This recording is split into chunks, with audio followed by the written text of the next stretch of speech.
Hello all, I'm Colette here today from Witchways, and I want to welcome you to my channel. So I want to talk about herbal sprays and magical sprays, and you've heard me talk about them before. I've made a lot of YouTube videos about them, but I wanted to give you the few that I pretty much always try to have around and work with. And I just wanted to share that this was a segment from a Patreon workshop that I did on the essential blends, potions, incenses, etc. that I always have on hand.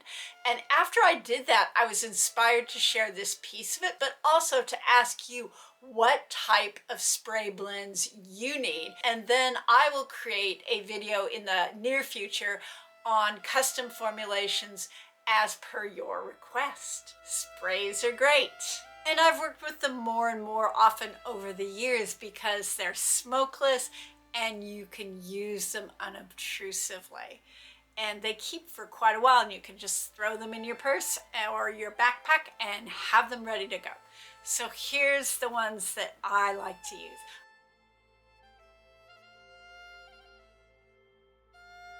I have one I call Sharp Return Spray, and that is for when you are coming back from trance or you're feeling spaced out for some reason, maybe not very much in your body just because of the amount of magic you've been doing, and you need to come back into a more linear space. I use mint, rosemary, and the flowers of clary sage, if you can find it.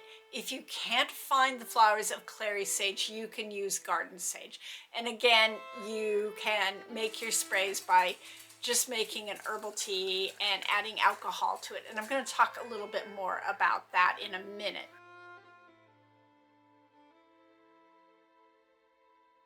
The other one that I want to talk about is my intuitive blend, and that actually can just be straight ahead, just mugwort and nothing else.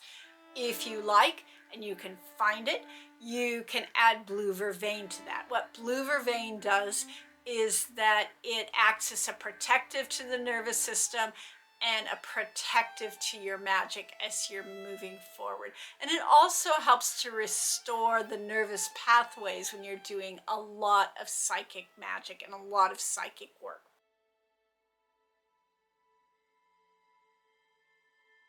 The next one that I use is what I call a clearing blend, and it's not an anti-curse blend or a return to sender or anything like that. It is just simple basic clearing. And so for that I use hyssop, rosemary, and blue vervain. Sometimes I'll add mint just to freshen the air around myself. And you can leave the blue vervain out if you can't easily find it. So this will help clear things off of you. It can also double as a protective spray that you can put on yourself before you go into difficult situations. If you want, you can add some obsidian water to it, and that will make it a little stronger.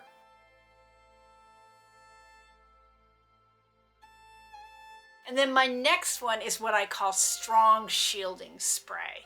And this is more for keeping other people's energy off of you. And that is equal parts rosemary, hyssop, thyme, and agrimony. And then I do it with an obsidian overlay. I didn't put agrimony on it, but I have a video about this. I'll link and how I made that particular spell that I put on YouTube, and I will share that.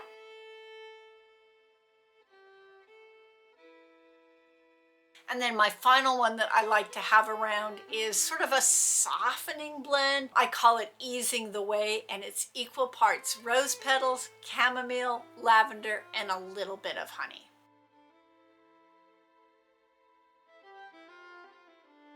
So I know I have this information out there in various places, but I just wanted to go over here how you make a spray. And there's two different methods. One is a basic quick method if you need it very suddenly, and the other takes more time, but it's a little bit stronger. So the first one is the quick one. And so what you do with that is you take about a 1/2 to 3/4 cup of herb to a pint or a pint and a half of water that has just boiled. pour that just boiled water over the herbs, cover them with a lid and let it steep for 10 to 30 minutes, strain it out and add about a half a cup of alcohol. If you have more time and you want to make it really strong, what you can do is make a tincture first with the alcohol portion and then make a tea with the water portion. So the way I do this is to just take my dried herbs, put them in a jar and cover them with enough alcohol that once they've soaked up liquid overnight, there's still a half an inch to an inch of alcohol over them. And so then once your herbs are soaking in the alcohol, you can let them steep for anywhere from 2 to 6 weeks and then strain that out.